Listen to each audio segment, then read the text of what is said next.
que puedan sintonizar estas conferencias. Ya estamos en cantidad, decenas de países que personas ávidas de conocer la verdad y de las Escrituras puedan sintonizarnos. Y vamos a compartir un mensaje titulado La profanación del templo judío. La profanación del templo judío. Antes de entrar en materia, solamente quiero establecer algunos puntos importantes porque se acerca un tiempo que la Biblia profetiza llamado la gran tribulación. Mateo 24, 21. Porque habrá tribulación como nunca antes la ha habido, dijo Jesucristo. Estas son palabras del Señor Jesucristo. Porque habrá tribulación como nunca antes en la historia ha habido. Así que no se va a comparar con ninguna revolución del pasado, ni con una golpe de Estado, ni con guerras pasadas. No se va a comparar ni con peste, ni con la peste bubónica, ni con el cólera, ni con ninguna cosa que el ser humano haya experimentado antes. Y durante estos primeros 3 años y medio de la tribulación va a venir un sistema religioso que se llama la Gran Ramera, Apocalipsis 17, donde vemos a la bestia montada sobre la ramera. Y la ramera es el sistema religioso apóstata, o esta falsa religión que hace 2000 años ha sido la corrupción del cristianismo. Cuando en el año 250-275 el cristianismo ya dejó de ser perseguido, el último emperador Constantino absorbió el cristianismo como la religión oficial del Imperio Romano, y el Imperio Romano, que era político, simplemente dio la vuelta o se transformó de lo político a lo religioso. Ya no se llamó el Imperio Romano, sino se llamó el Sacro Imperio Romano, porque ahora sería la religión la que gobernaría a los seres humanos por casi 18 siglos. Así que vino lo que se conoce como el papado, y este libro que se llama la Biblia fue cerrada la Biblia. Y entonces, en todo este periodo donde los hombres comenzaron a gobernar la religión sin consultar la Biblia, es lógico que hayan comenzado a introducir doctrinas o tradiciones o paradigmas no bíblicos. Y así vinieron todas las herejías con las que fue permeado el cristianismo, hasta que aproximadamente en 1625, un hombre llamado Martín Lutero, que era un monje en Alemania, le cae de alguna forma milagrosa la Biblia, comienza a leer Romanos capítulo 1, donde dice: el justo por la fe vivirá. Y Martín Lutero inicia una revolución que se llamó la Revolución o la Reforma Protestante, donde fueron establecidos 3 puntos importantes: sola escritura, o sea, nada más la Biblia es la única autoridad; solo fide, solo es por la fe; y solo Cristo. Entonces, bajo estos 3 fundamentos vino un cambio radical, donde el Vaticano comienza a perseguir a los que les llamó protestantes. ¿Por qué? Porque protestaban en contra de que el Vaticano no podía haberse adjudicado el derecho de decir lo siguiente: solo bajo Roma hay salvación. Y el que no aceptara que era Roma, no la Biblia, no Cristo, no la fe, sino la institución religiosa, era la que salvaba al ser humano, entonces iniciaron lo que se conoció como la Inquisición, por el señor Torquemada, un español que nombró un papa para que mandara torturar, matar y expropiar sus propiedades a toda la persona que no aceptara que Roma salvaba. Posteriormente vinieron las cruzadas, donde mandaron a Ignacio de Loyola, un soldado del Vaticano, y se pintaron aquí una cruz. Hay muchas películas de esto, y los mandaron a Jerusalén a matar a los musulmanes y a los que no, y judíos que no aceptaran, ¿verdad? Y a sacarlos de Jerusalén para que Roma se posicionara de la ciudad de Jerusalén.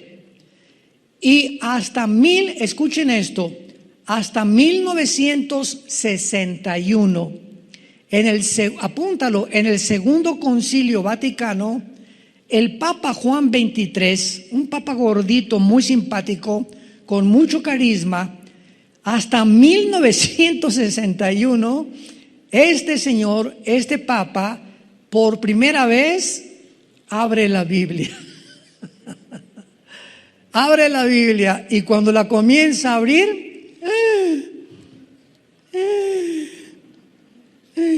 comienza a respirar, comienza a darse cuenta y dice: Dios mío santo, ¿cómo es posible que hemos estado enseñando tantas cosas que no están en la Biblia? Y el Papa Juan XXIII fue el primer, podríamos llamar, reformador de Roma, porque él prohíbe que ya no se diga las misas en latín. Pregúntale a tus abuelos o a tus padres antes de los 60, ¿verdad? Yo me acuerdo de niño, estaba chiquito, 4 o 5 años, pero me acuerdo que nos entrenaron después para ser acólitos. Mi hermano Alejandro y yo fuimos educados en colegios lasallistas. Yo estuve en colegio salesiano de Saltillo, me corrieron a los 6 meses porque era un buscapleitos de primera. Y todas estas cosas que nos enseñaron era latín. Entonces los acólitos o monaguillos, en aquel tiempo entraba el cura a levantar el cáliz, y nosotros, uno en cada esquina, teníamos que oír lo que decía en latín y contestarle los monaguillos. Para eso eran los acólitos, contestarle al cura lo que él estaba diciendo. Entonces cuando el cura entraba y decía: introibo al altar Dei, o sea, me introduzco al altar de Dios, porque él estaba diciendo que estaba entrando al lugar santísimo. Teníamos que contar Adeam Collectifica Juventutes Meam en latín. Todavía me acuerdo de estas contestaciones en latino. Y después pasó el tiempo y entonces quitaron el latín, mandó quitar los santos. Hay muchas iglesias que, aunque no los quitan, pero ni de chiste, en la mayoría, que comenzaron a permitir la música dentro. Y además lo más grande fue que por fin Roma, después de casi 2000 años, permite que el pueblo lea la Biblia. Se permitió la lectura de la Biblia al populus. Y gracias a Dios que desde los 60, 70 hay cantidad de católicos ya. Mi abuela fue una de ellas, mi mamá también, que murió hace poco, de 93 años. Mi abuela de 98 murió. Materna, comenzaron a leer la Biblia, se les cayeron las vendas de muchas cosas, comenzaron a preguntar: oye, y explícame esto y explícame aquello, y vino una revolución tremenda, y ahorita hay tal vez miles o millones de católicos que han conocido a Cristo como su Salvador, leyendo las Escrituras. Y desde luego que la mayor parte de los católicos que han comenzado a leer la Biblia, si realmente han aceptado a Cristo como su Salvador, tarde o temprano tienen que salirse de esa ideología, de esa institución. ¿Por qué? ¿Verdad? Porque el Espíritu Santo vino a iluminar nuestra mente y mostrarnos la verdad. Entonces, ¿qué fue lo que sucedió? Que el anticristo va a establecer un templo después de los primeros 3 años y medio, porque los primeros 3 años y medio va a ser un papa, el director del sistema religioso apóstata. Y una de las cosas más interesantes que han pasado en estos últimos meses, yo estoy asombrado de todo lo que está pasando. ¿Supieron ustedes que el Papa Francisco fue a Irak? Bueno, ustedes saben que en Irak, en el área de Irak o en la Mesopotamia, estoy hablando de Irak, Siria e Israel, se inició la civilización. desemboca en el Golfo Pérsico. Entonces, cuando encontramos en el Apocalipsis el río Éufrates se secó para que pasaran los reyes del oriente en el Antiguo Testamento y Babilonia cayó junto al río Éufrates, nos damos cuenta que la palabra Babilonia está atribuida actualmente a la nación de Irak. Y que la Biblia dice en Zacarías capítulo 5, versículo del 5 al 11, que en los últimos tiempos va a ser levantado un templo en Irak. Y Jeremías 50-51 habla claramente que Irak se convertirá en un imán para que las naciones lo ataquen. Y la Biblia dice claramente que en la ciudad de Irak serán los cuarteles generales del anticristo. ¿Me escucharon? En Irak se establecerán los cuarteles generales del anticristo y además estarán en Irak o en Babilonia el centro comercial más grande del mundo y de las finanzas. Wall Street de Nueva York se cambiará al Medio Oriente. Y allí estará el falso profeta gobernando la economía e imponiendo a los seres humanos la marca del 666 o la marca del anticristo. Y ahora que leo que el Papa fue a Irak, digo, Dios mío santo, ¿con qué velocidad las profecías se están precipitando? ¿A qué fue? Bueno, ya leyendo, ¿verdad? Dice que él fue a unir a las religiones y a juntarse con el archimandrita griego y a juntarse con los directivos de otras religiones, musulmanes, etcétera, etcétera. Y es importante que ahora en Irak y en el área de Arabia Saudita se esté construyendo un templo para las 3 religiones del mundo. Lo pueden encontrar ustedes en el internet. Esto es impresionante, me pone los pelos de gallina. Va a ser un edificio para los católicos, otro para los judíos, otro para los cristianos. Y ahí fue el Papa y la Biblia profetizó que esta región geográfica se convertiría en el centro del comercio y en el centro de la política internacional. Así que nos encontramos en tiempos, como les dije anteriormente, muy interesantes. En el libro Apocalipsis capítulo 13 que acaban ustedes de abrir, dice la Biblia en el versículo 11: vi otra bestia que subía de la tierra con 2 cuernos semejantes a los de un cordero, pero hablaba como dragón.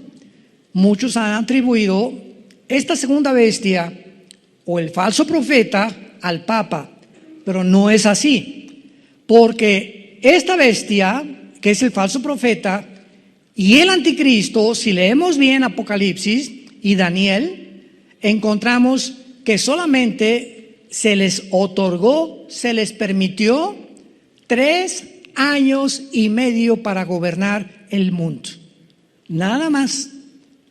Y el falso profeta y el anticristo, al terminar la gran tribulación o los últimos 3 años de la tribulación, los dos van a ser arrojados al lago de fuego. Así que no puede el falso profeta ser el jefe del sistema religioso de la gran ramera. El sistema religioso, Apocalipsis 17, es Roma. Va a ser la ciudad del Vaticano, que es la única religión en el mundo que tiene un banco, que tiene leyes, que es independiente del gobierno de Italia, que tiene su propia policía y que además tiene un lugar en las Naciones Unidas. Ninguna otra religión tiene un asiento en las Naciones Unidas, porque el Vaticano está considerado un estado político y una religión. ¿Ven ustedes la mezcla? La política con la religión. Y siempre tiene que haber la separación del Estado de la Iglesia. Roma violó esto y juntó la política con la religión. Y durante 18 siglos gobernó Europa, los papas, nadie se casaba, nadie podía comprar, nadie podía hacer nada, ni los príncipes de de Holanda, ni de Inglaterra, ni de España podían hacer nada sin el permiso del Papa. Ahora bien, este falso profeta, entonces, vamos al libro de Daniel, capítulo 9, y veamos que el anticristo va a hacer un pacto con el pueblo de Israel, que es donde nos vamos a adentrar en esta mañana, y vamos a ver todo lo que el anticristo va a hacer de una forma bastante resumida. Dice Daniel 9, versículo 27, está hablando del anticristo o del príncipe que en el versículo 26 ha de venir. Por otra semana, esta palabra semana, Shavuot, es de 7 años, que son los 7 años de la tribulación. Por eso se le llama la semana 70 de Daniel, porque esta semana falta de completar los 490 años de las 70 semanas que en el versículo 24 se le prometieron o profetizaron a Daniel. Por otra semana, o sea, está hablando del anticristo, o por 7 años, confirmará el pacto con muchos, y a la mitad de la semana, o sea, a los 3 años y medio, ¿me van siguiendo? A la mitad de la semana, la mitad de 7 es 3 y medio. Hará cesar el sacrificio y la ofrenda.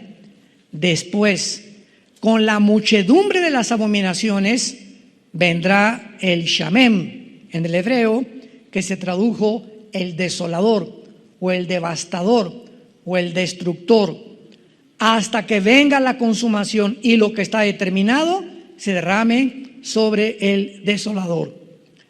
Durante este tiempo el anticristo entonces va a entrar al templo judío hasta los 3 años y medio o a la mitad de la tribulación. Los primeros 3 años de la tribulación no le corresponden al anticristo. Él estará como un espectador o teniendo relaciones con el Vaticano, pero el Vaticano impondrá un sistema o una religión del ecumenismo, se llama, de unir a todos, musulmanes, hindúes, católicos, protestantes, apóstatas, etcétera, etcétera, bajo una sola bandera. Esto lo inició el Papa Juan Pablo II, cuando en los 90s fue a la ciudad de Isis, ahí en Italia, y ahí el Papa juntó a brujos, juntó a archimandritas, juntó a musulmanes, juntó a hindúes, juntó a todos los líderes que pudo juntar para orar juntos por la paz del mundo, bajo esa bandera. Vamos todas las religiones a orar por el mundo entero. Se oye muy bonito, ¿verdad? Y se oye muy loable, y se oye también, digo, ¿verdad? Cualquiera podría decir, bueno, pues esto es algo, ¿verdad?, que necesitamos hacer. Pero la pregunta es que la Biblia dice, ¿podrán 2 juntos caminar si no estuvieran de acuerdo?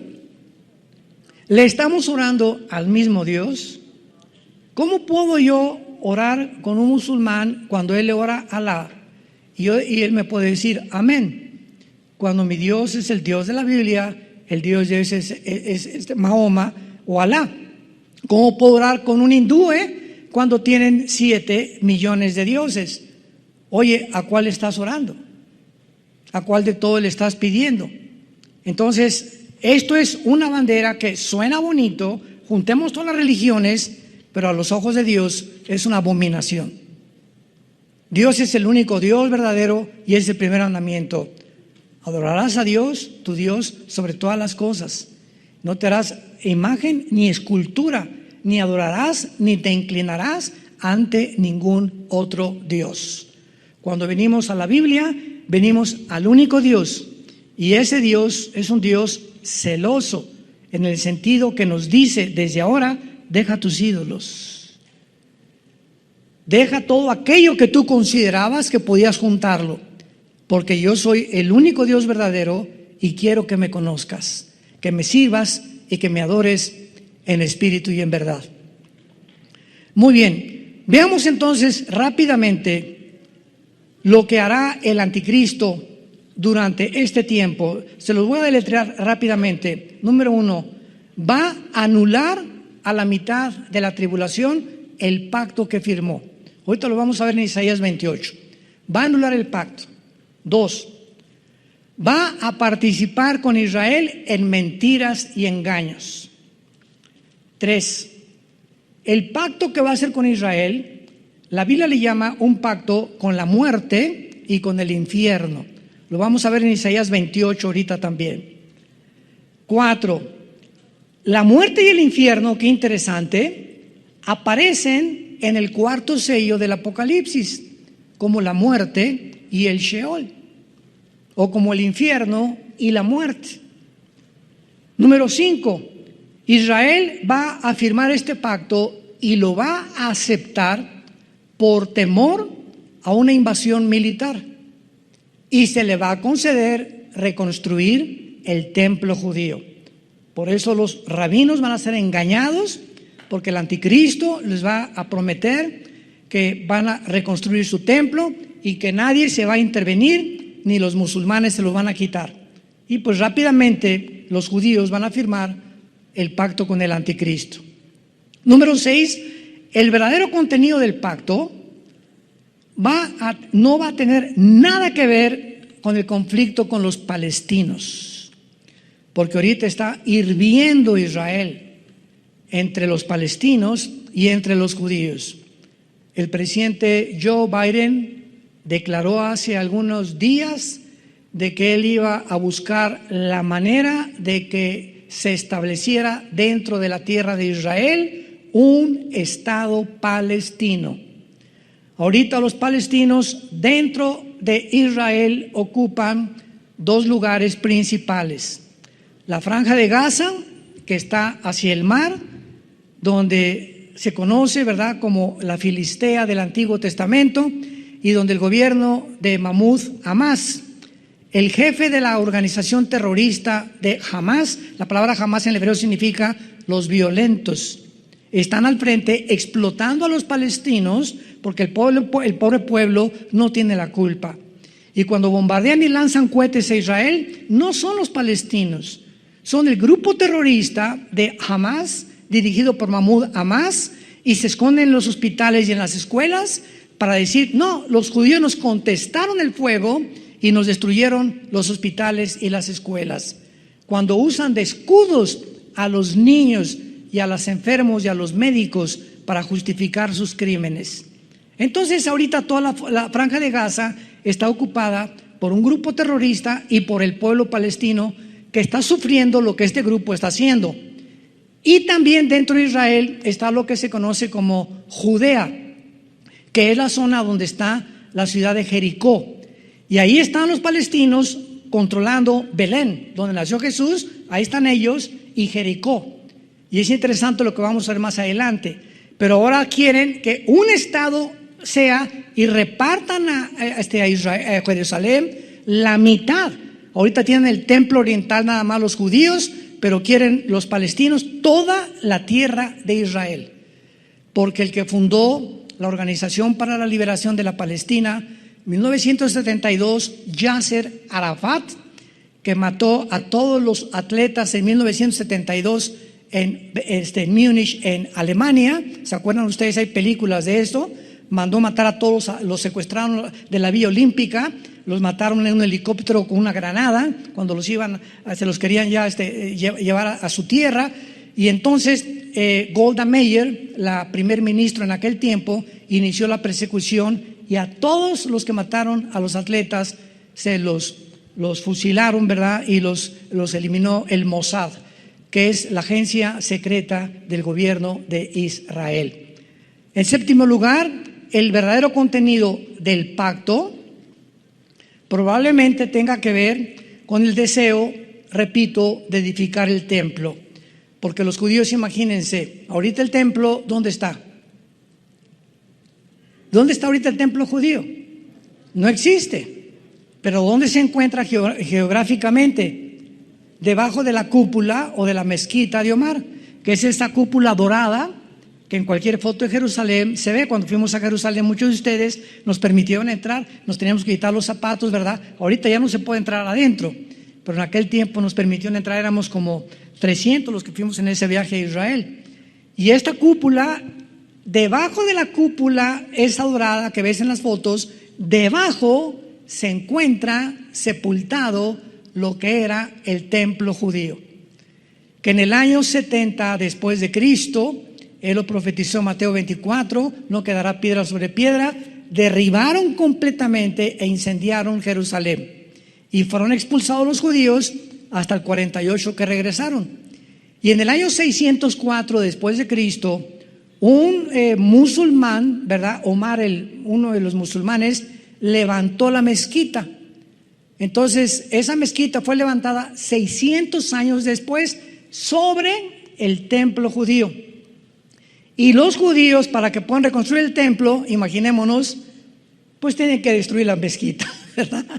Tienen que hacerla a un lado, por eso no lo han podido hacer. Ahora, si esto sucede, imaginémonos la guerra que sobrevendrá en el Medio Oriente cuando les quiten a los musulmanes su mezquita. Si así se amarran bombas y se avientan, porque hay 72 vírgenes esperándolos en el cielo, pobres niños, ¿verdad? Que desde niños los adoctrinan, que si son mártires, son héroes delante de Alá. ¿Cómo no van ellos a provocar una guerra internacional si les quitan la mezquita, que es el lugar más sagrado? Porque dicen que de ahí Mahoma en un caballo blanco se fue al cielo. Entonces algo va a pasar, no sabemos, una guerra, tal vez la invasión de Ezequiel 38, que se junta Rusia, Turquía, Irán, Libia, Indonesia, algunas naciones del norte de África, se vienen sobre Israel, son destruidas de acuerdo a Ezequiel 39, y tal vez después de esa devastación destruyan la mezquita, y entonces el anticristo les permite, les garantice a los judíos, una vez que destruyeron la mayor parte de las naciones musulmanas, que pueden levantar su templo y puedan comenzar otra vez a adorar como lo hacían en el Antiguo Testamento. Ahora, muy bien, vamos a hacer alguna especulación con la agenda del anticristo. Repito, es una especulación que podemos imaginarnos lo que puede suceder, porque mientras en Apocalipsis 11 los dos testigos se han muerto, ¿se acuerdan? Que la bestia que sube del abismo, que es el anticristo, los va a matar. Mientras maten a los dos testigos, el anticristo tal vez por televisión estará viendo, ¿verdad?, dando a conocer a todos sus actividades del templo judío, porque los dos testigos serán muertos en la segunda parte de la tribulación. Y veamos a continuación, especulando un poco, las posibles actividades que el anticristo hará en la ciudad de Jerusalén.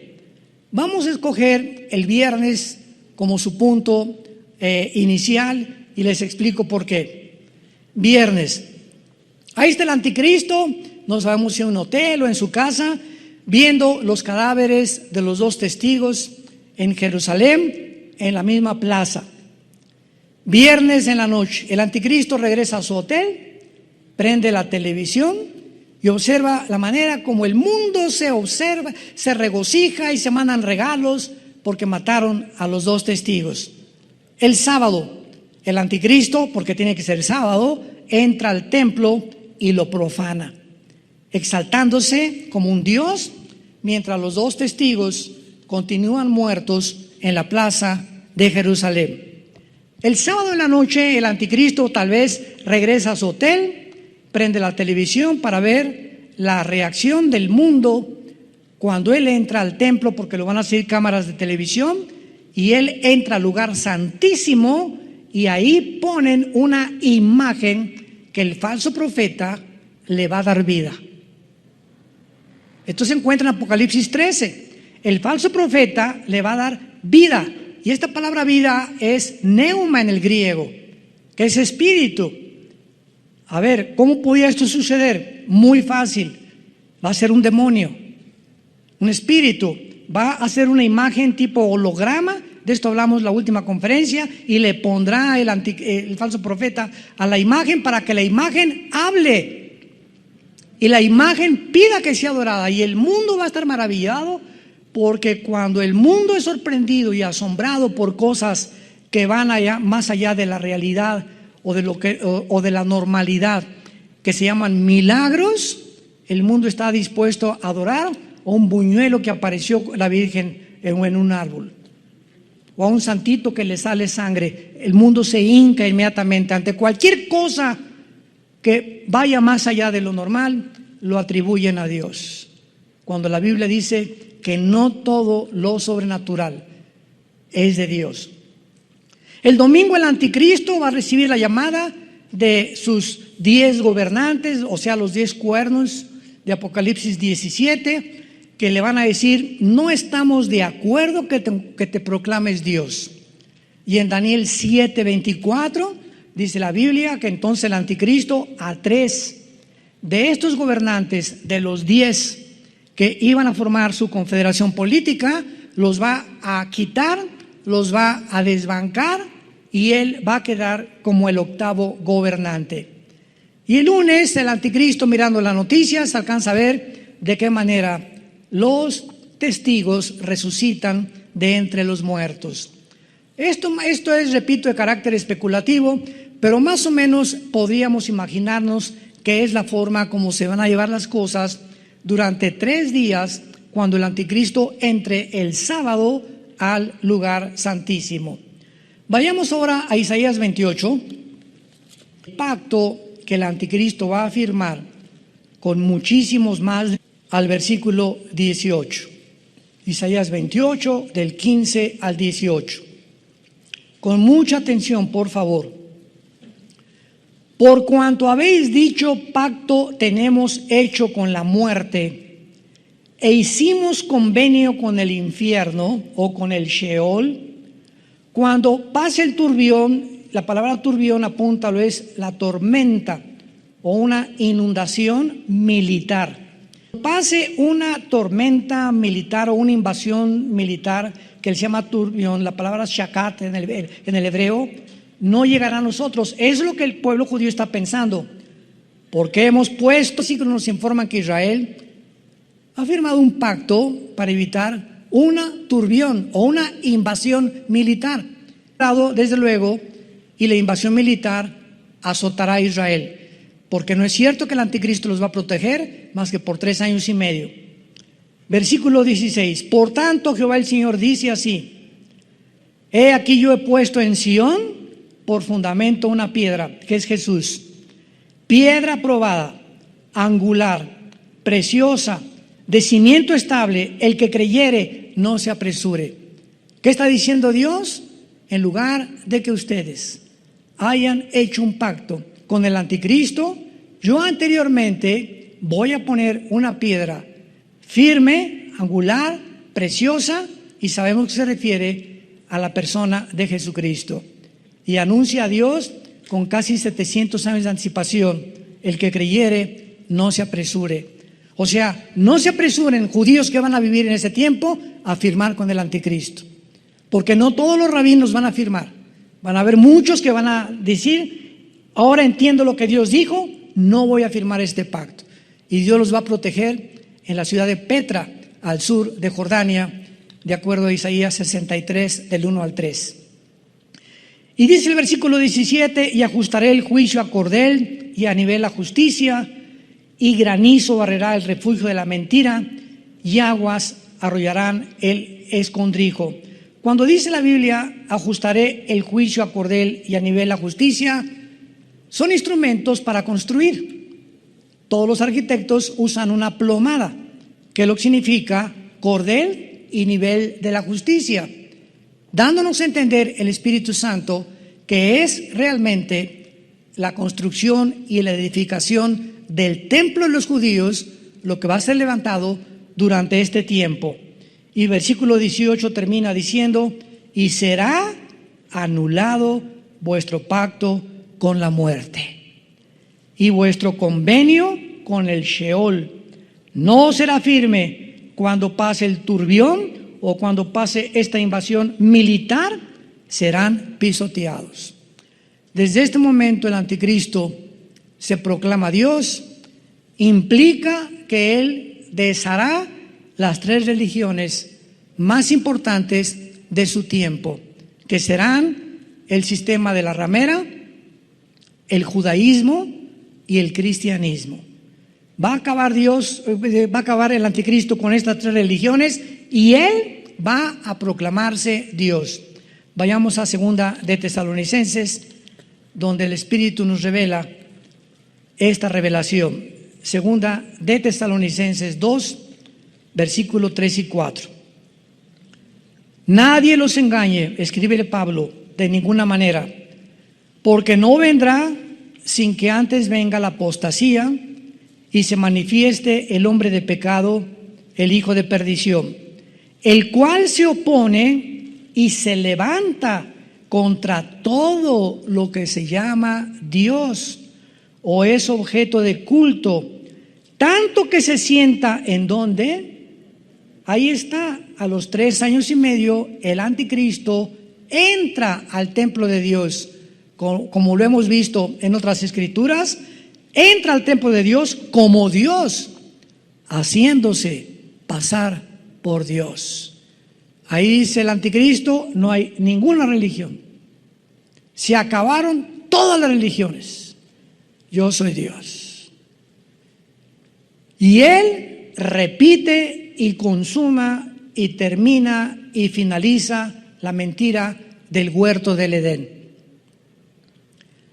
Cuando inició la creación, la serpiente le dijo a Eva: no es cierto que vas a morir, serás como Dios. Y la mujer entendió esto y aceptó comer del fruto del bien y del mal. Esa mentira es la que más adelante habla claramente el versículo 11 de la segunda carta de Tesalonicenses, que van a creer la mentira. Es la mentira que ha recorrido toda la historia del ser humano. El hombre ha creído lo que la serpiente le dijo a Eva y los hombres se han endiosado con ellos mismos. Alejandro el Magno, Aníbal, Napoleón Bonaparte, Saddam Hussein, José Stalin, Adolfo Hitler, Benito Mussolini, etcétera, etcétera, etcétera. Todos los grandes conquistadores, todos los grandes dictadores creen y han creído que ellos pueden controlar el mundo. Y todos, Nabucodonosor, todos han querido, los Césares romanos, se hicieron adorar como dioses. Y llegamos al siglo XXI, donde los seres humanos siguen creyendo que somos dioses. Si tú no tienes a Cristo, has creído la mentira de la serpiente. ¿Por qué? Porque has creído que tú puedes hacer tus 10 mandamientos. Yo no necesito los 10 mandamientos de Dios. Yo no necesito el código moral de Dios. Yo no necesito los principios de ética de Dios. Yo puedo hacer y determinar lo que es bueno y lo que es malo. Lo que yo hago nadie puede decir. Yo sé que yo estoy bien, y comienzas a convertirte en un Dios. Esta es la razón por la cual el ateísmo es insostenible filosóficamente. Porque si tú vienes y me dices, pues yo soy ateo, yo te contesto, bueno, me estás diciendo que no crees en ningún Dios, ¿verdad? Es una contradicción filosófica, porque al decirme no creo en Dios, me estás diciendo que tú eres Dios. Porque si no hay Dios, eres Dios para ti mismo.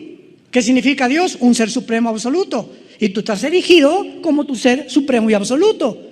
Y si tú mismo que no crees en ningún Dios, entonces tú pones las reglas y tú estableces tu forma de vivir. Y solo Dios puede hacer eso. Cabeza de albóndiga. Como me dijo una vez mi abuelo cuando yo le dije que yo era ateo. Ahora veamos claramente algo que es muy importante, que es en el capítulo 24 de Mateo. Uniendo esto a lo que hemos leído, el Señor Jesucristo, previendo lo que iba a pasar cuando el anticristo violara el pacto con los judíos y a los 3 años y medio se metiera e iniciara la persecución contra ellos. Vean lo que dice Mateo 24, versículo 15 en adelante, de las palabras de Jesús. Por tanto, cuando veáis en el lugar santo, o sea, en el lugar dentro del templo, ¿verdad?, el Kodesh HaKodashim, o el lugar santísimo, así se dice en el hebreo, Kodesh HaKodashim, que es el lugar donde el sacerdote entraba una vez al año a ofrecer sacrificio. Cristo está diciéndoles, cuando vean en el lugar santo la abominación desoladora que habló, ¿quién? El profeta Daniel. El que lea entienda, o sea, la gente en el tiempo del anticristo podrán ser testigos cuando realice este acto abominable de entrar al templo, y desde luego la gente que esté dentro del templo. Y Jesús está refiriéndose, como lo vamos a ver más adelante, y esto nos pone los pelos de punta, como lo vamos a ver. Cuando veáis a la abominación desoladora que habló el profeta Daniel, entonces los que estén en Toluca, en Tlalnepantla, en México. ¿Por qué Cristo describe un lugar geográfico? ¿Por qué Cristo se refiere exclusivamente a un grupo de judíos, a un lugar geográfico, Judea, que es ahorita el lugar ocupado por los palestinos? ¡Wow! Los que están en Judea huyan a los montes. ¿Por qué? Porque ahorita esta zona geográfica que está ocupada, que se llama el Banco Oriental o Judea, que ahorita ya está ocupado por los palestinos, en cuanto el anticristo entre al templo, todos los que están contra los judíos van a salir a matarlos.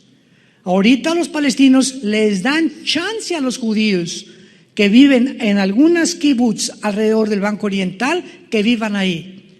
Pero cuando el anticristo viola el templo, a los primeros que les dice, ustedes los están en Judea, píntense, salgan corriendo. Los que están en Judea, huyan a los montes. El que esté en la azotea no descienda para tomar algo de su casa. Y cuando dice Jesucristo, el que lea entienda, esta no fue una sugerencia, le está diciendo una orden directa. En otras palabras, debido a la importancia y a los detalles de este versículo, todo el que lea esto debe comprender que es urgente que no regresen a su casa ni por lo que hayan dejado, ni por el pasaporte, ni por nada. Cuando vean ustedes en la televisión, el anticristo entró al templo, salgan corriendo, porque los que no obedezcan les va a pasar lo que le pasó a la mujer de Lot cuando huyeron de Sodoma y de Gomorra. ¿Se acuerdan? Apocalipsis 19.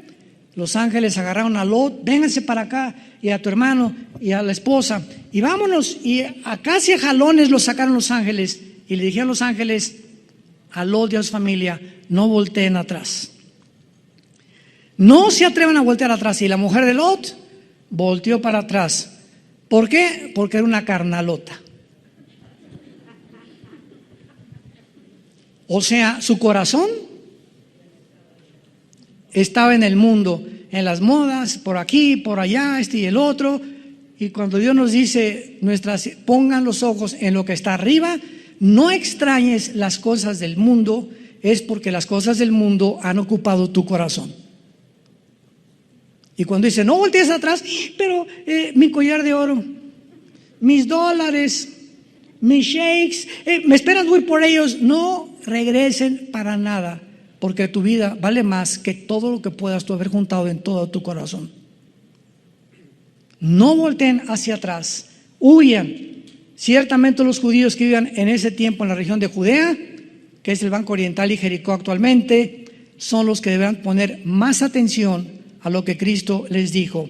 Veamos rápidamente esto y comparémoslo con Zacarías, antes de Mateo, para que no se vayan tan lejos. Antes está Malaquías y antes está Zacarías, capítulo 13. Zacarías 12 y 13 son dos capítulos que describen el final del ser humano, el Armagedón, la venida de Cristo.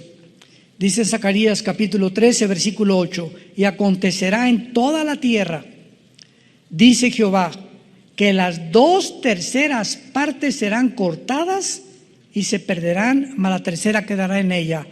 2/3 partes de los judíos morirán.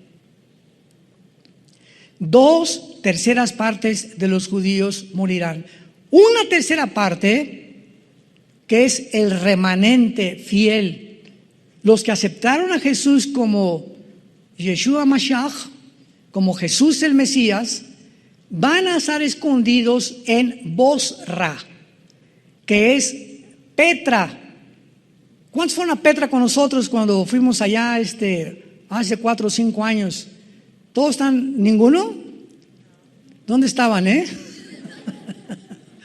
Bueno, Petra está al sur de Jordania. Entras, y para entrar a Petra es como, ¿qué será? 2-3 metros de ancho más o menos, cabe una carreta nada más, y es como 1 kilómetro, nos bajan los camiones y tenemos que ir caminando como 1 kilómetro, porque no entra ningún carro, y de repente vas entre piedras así inmensas a tu alrededor, como si entramos como una cueva tremenda, y al llegar a Petra de repente volteas y te quedas paralizado al ver que es una ciudad construida en las piedras. Se considera una de las maravillas del mundo, y está llena de árabes, de camellos, etcétera, etcétera. Y me acuerdo muy bien cuando llegamos ahí, porque Salem, nuestra hija, y Caleb montaron en camello. Todos los muchachos estaban chamacos, querían montar en camello, y uno de los dueños del camello se acercó conmigo y me dijo: oiga, ¿en cuánto me vende su hija? Y le dije: no, mira, mi hija no está para... Dios solo sabe, Dios, que estoy hablando la verdad, esto es en serio. Le dije: no, y como yo me reí, me está bromeando. Me dice: le doy 50 camellos. Y le hablé a Marta, mi esposo, le dije: este cuate aquí no está diciendo que 50 camellos. Y le hablé al guía y me dijo: no le hagas caso, así son. Total, que le dije: no te doy ni aunque me dé lo que quieras. Pues no nos siguió. Comenzamos a caminar toda la ciudad de Petra, que está llena de arena por el desierto. Y no nos siguió como 1 hora, y me alcanza y me dice: le doy 1000 camellos. Y le doy ovejas por la güerita que está arriba del camello. Me querían comprar a mi hija, y ahora comprendí la cultura del Medio Oriente. Entonces, esa es la forma como ellos viven, ¿verdad? El trueque, y te dan cosas, y te doy camellos, y me vendes a tu hija. Y cantidad de familias venden a sus hijas para tener 2 camellos, para tener más borregos, para tener más ovejas, para tener un poco más de dinero. Venden a sus hijos, a los mercaderes. Pero yo no lo vendía ni que me hubiera dado 1 millón de camellos, ¿verdad? Entonces, vemos aquí en Zacarías 13 que 2/3 partes serán cortadas y 1 se perderá. Y dice el capítulo 14 del libro de Zacarías, en el versículo 4, y está hablando no del rapto.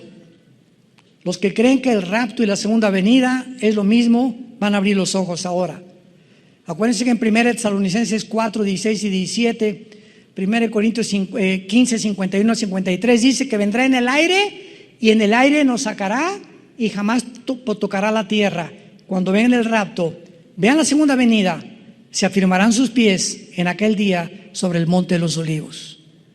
Cuando Jesús regrese con nosotros por segunda vez, ya estemos con Él en el cielo, va a tocar con sus pies el lugar donde lo crucificaron, y que está enfrente de Jerusalén al oriente, y el monte de los olivos se partirá por en medio, hacia la derecha y a la izquierda, oriente y occidente, haciendo un valle muy grande, y la mitad del monte se apartará hacia el norte y la otra hacia el sur. Cuando venga Cristo con nosotros, pondrá sus pies, tocará el monte de los olivos, y se hará una cruz. ¿Se imaginan ustedes? Donde Él murió crucificado, ahora esa cruz les recordará a todos los judíos y al mundo entero que Él era realmente el que murió hace 2000 años para pagar por tus pecados y por mis pecados. Y finalmente, y huirán al valle de los montes, porque llegará hasta Sal. Huirán de la manera, y vendrá Jehová mi Dios, y con Él todos sus santos. Y esto lo corroboramos en Apocalipsis 19. Vi al Verbo de Dios montado en un caballo blanco, bajando con todos aquellos que nosotros, antes de su segunda venida, vino por nosotros 7 años antes de la tribulación. La iglesia no puede atravesar la tribulación. Nos vamos antes con el Señor. Es muy diferente. El rapto no es la segunda venida. El rapto es la promesa y el misterio que dice Pablo en Corintios 15, que estaba escondido en el Antiguo Testamento y que hasta el Nuevo Testamento fue a Pablo a quien se le reveló que va a haber una generación que no vamos a saber lo que es morir. ¿Serás tú? ¿Seré yo? ¿Seremos nosotros los que en cualquier momento de repente los calcetines de colores que están de moda se te van a quedar ahí en el suelo? Tus guaraches, tus zapatos, tu bolsa de Gucci y todo lo que tú te hayas comprado, ahí se queda y desaparecemos. Y el mundo como loco, desaparecieron millones de personas, los noticieros de televisión, aviones que van a chocar porque los pilotos desaparecieron, congestionamiento de tráfico, congestionamiento de noticieros, todos los niños van a desaparecer de todos los cuneros y de todos los, ¿cómo se llama? Donde los kinders, etcétera, etcétera. Y vamos a darnos cuenta entonces cuando estemos con Él en el cielo que valió la pena haber creído en el nombre del Hijo de Dios. ¿No quisieras tú en esta mañana aceptar a Cristo en tu corazón? Ante este panorama glorioso que la Biblia nos da, las profecías no son para asustarnos, son para prepararnos a encontrarnos con Él, animar nuestro corazón y saber que todos los que ahorita han muerto por COVID o por lo que haya sido en Cristo, dichosos son, porque descansarán de sus obras. Todos los que ahorita y los parientes que me oigan, que tú has tenido alguien que se ha muerto en Cristo, gózate y alégrate con el solo pensamiento que se encuentra en un lugar muchísimo mejor que Tlalnepantla. Pero muchísimo mejor. Ahora que se murió Luis Palau, yo trabajé con él 1 año y medio, oí su mensaje que él dio antes de morir y no saben cómo me llegó, me traspasó en el alma. Palau dijo, ¿verdad? Estoy listo para que me vaya. Se murió de cáncer, tuvo como 2 años con el cáncer. Estoy contento, lástima que no nos vamos mi familia y yo en el mismo avión, así dijo en su video, lo puedes ver en internet, pero estoy gozoso porque me voy con el Señor y no tengo por qué estar triste porque ya en cualquier momento vienen por mí. Ese es un hombre de Dios, ese es un hombre que puede morir como murió Pablo.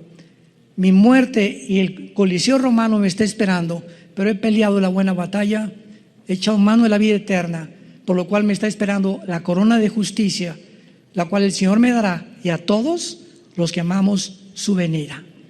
Padre, gracias por tu palabra. Gracias por la esperanza bienaventurada y la manifestación gloriosa de tu Santo Hijo Jesucristo. Bendito sea el Dios y Padre de Jesucristo, que nos ha hecho renacer para una esperanza viva por medio de su resurrección de entre los muertos. Y porque Él vive, nosotros también volveremos a vivir. Esta vida pasa como una niebla, donde crecimos como la flor del campo, florecimos en alguna época de nuestra vida y tenemos que marchitarnos al llegar a la 3ª, 4ª edad para volver otra vez a reunirnos con un cuerpo nuevo, glorificado, semejante al cuerpo de la gloria suya, por toda la eternidad. Gracias por esta esperanza, Jesús, por haber vencido la muerte y haber traído esta esperanza, porque no somos animales, ni somos el resultado de una evolución fortuita ni accidental. Somos criaturas creadas a tu imagen y semejanza. Y gracias porque muy pronto tal vez más rápido de lo que nos imaginamos, vamos a estar contigo. Secarás nuestras lágrimas ya nunca volveremos a enfermarnos, porque todas las cosas pasarán y todas las cosas serán hechas nuevas. Ven a Cristo en esta mañana, en esta tarde. Los que nos ven por la televisión, vengan a la cruz. Te invito a que vengas, a que te arrepientas de tus pecados, que le pidas perdón a Dios por tu vida, y Él te va a perdonar, no importa lo que hayas hecho. En la sangre de Jesucristo hay perdón. Y si tú quieres invitar a Cristo en este momento a tu corazón, dile estas palabras, díselo hoy, que Él te ha hablado y ha preparado tu vida para este momento tan especial.